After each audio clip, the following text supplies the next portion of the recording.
a lot of problems. Now, sir, there have been some problems with some of your men, I mean policemen. A few policemen caught in robberies, selling weapons to, you know, thieves and so on. The general speculation that this has got something to do with recruitment. Is that true? I think it's true. It's true. Because of, you see, I would say some sort of politically motivated recruitment. And this one, I will not say it's this party or that party, but let's put it politically motivated. It all of them, across everybody. Yeah. Because, for instance, if you say that you are MP and you can recruit 300 policemen, or another MP can also recruit 200, and it's something that I think, in the long run, it will have a devastating effect on our security if we don't allow the recruitment to based on meritocracy, but based on nepotism, patronage, favoritism, party political activity. Then, and one thing I always tell people is that whenever you are in government or you are in opposition, and the policeman comes to you and say that, oh, we are opposition police, we are waiting for you to come to government, then that opposition party should be very careful about those people, because it means that they are not loyal to the state, they are not loyal to the government, and they are incompetent. Now, sir, it's also said that the incidence of armed robbery has gone down considerably from the mid-1990s to now. Is that true? Well, you have to compare that also to the number of policemen, and also to the sophisticated nature of the robbery. So statistics alone cannot determine whether it has gone down or not. Because if you look at the type of robberies, the type of sophistication, but in 1990s and those days, you don't get daylight robberies, you don't get highway robberies, unless it's, but Kumasi Accra Road, you get robbery on Kumasi Accra Road. And I don't think it used to be like that. Even those days when the roads were not good. So, as to looking at statistics and saying it has come down or not, I cannot say. But all that I know is that robbery is present and clear danger to the nation. Recently, about 12 men were arrested for carrying out a robbery. They were supposed to be coming from Odan area. They had vehicles and so on. Yes. More like a militia. That is it. Isn't this really worrying? It was scary when I heard it, and I must commend the Accra police, Yowunu and his men, for doing a yeoman job in that direction. Because when I listened to the story, I became scared. I said, how can people take 3 cars? One, the rendezvous car, one that they will pack the things in, and one with the Ford, which is a very fast car. Yeah. It means that it's a well thought out plan. You know,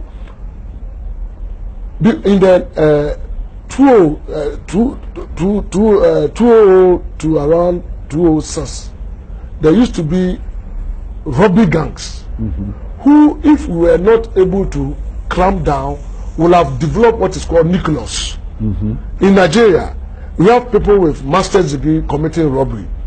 But now people decided that instead of going on robbery to be lynched, why don't I open office? People come and contact me to kill somebody and collect money. That's when we say that robbery, armed robbery, has gone nucleus. You're talking about contract killing. That is the point. Because it's more beneficial to do that than to go on robbery and go fishing for. And those days too, you know, people used to, when we arrested Atayi and we asked him, he said he has never entered anybody's house to rob because it's risky. But the other they need to do is go to the bank, look at people, and they used to have people in the bank helping them. Then, you know, surely there is money, and they will trail you around traffic light. They just stop you, shoot, and take the money.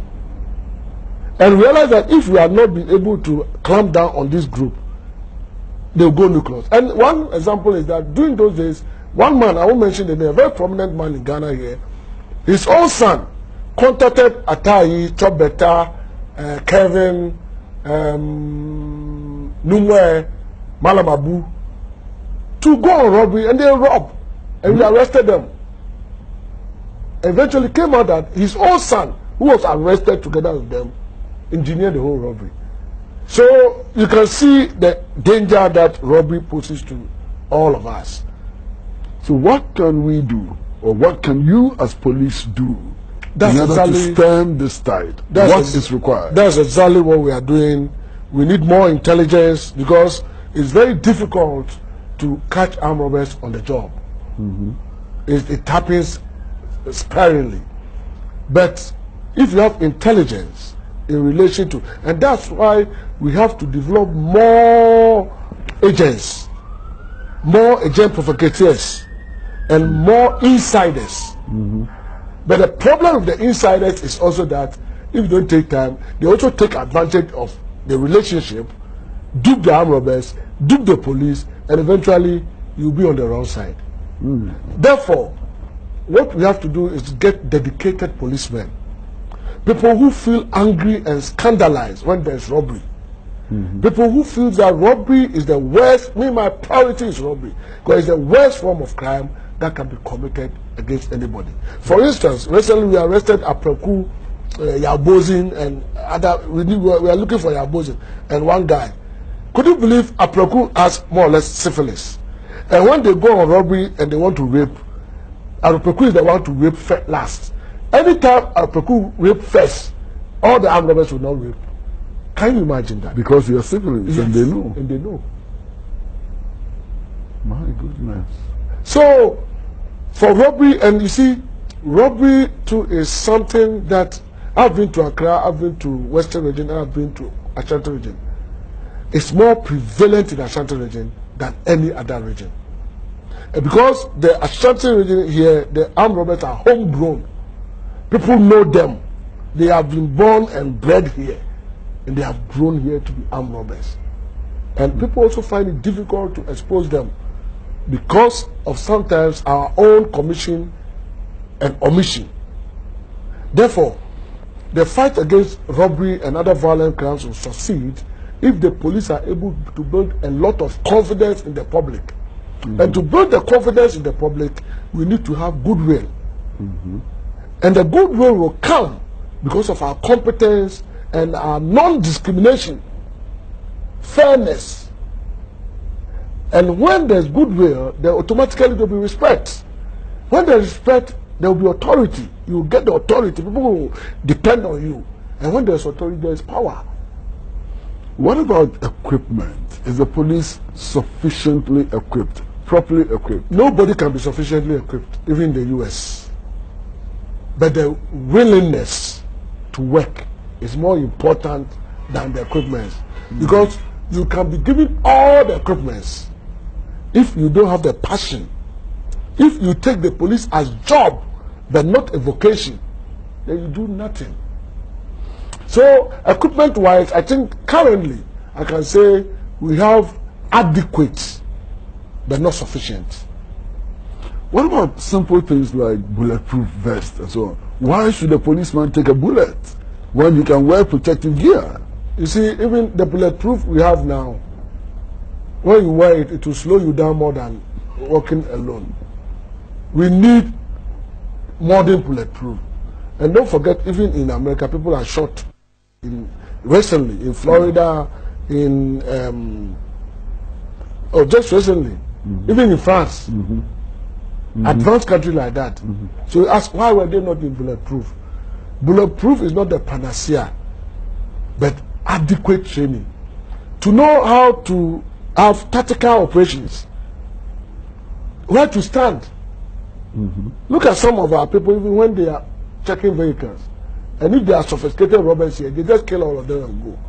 So I think, not equipment, but training.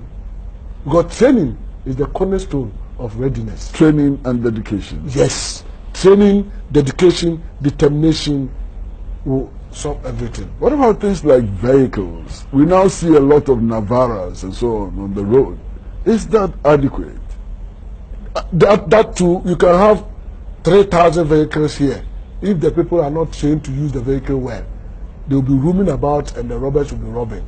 So I believe that those days, when we joined the police, we didn't have anything. Striking force, we didn't have anything. But we were able to arrest. Is that right? Yes. We need the vehicles and to augment your own capability. But if you give the whole cars to people who are not trained, what can they do? If you give a weapon to a policeman who is not well trained, he will fire his own men eventually. Therefore, I believe that training too is very costly. And because we don't have the finances, that is also a problem. What about numbers? I hear the numbers are increasing. Numbers are very, very important. Numbers are very, very important because policing is about visibility. And that's why we have to commend the Inspector General of Police for bringing out this visibility and accessibility program. Because now, there used to be robbery on the highway. We decided to put a lot of people on the highway. And those who took the road, we built 2 police posts on the highway, Bonfa Junction and Proud Riverside. Since then, there hasn't been any robbery. Now we are putting tanks. So we need more policemen in order to satisfy the UN ratio of at least 1 policeman to 500 policemen. For instance, Kumasi here, we are almost 5 million here, and the policemen are less than 5,000. Wow. So obviously, now what we do is to relocating policemen, solving problems, responding. But the most important thing again is the responsibility. Because everybody knows that crime will happen, even from Sodom and Gomorrah. But how do you respond to the crime as a policeman? Because the bottom line is building confidence in the public. Because the feeling of security is more important than even being secured. So we're going to take a very short break. And when we come back, I'd like us to delve a little more deeply into something that you have raised, the visibility of the police. I'd like us to spend a little time on that. And then after that, we will come to Ashanti region and why you have become Commander 1. Short break.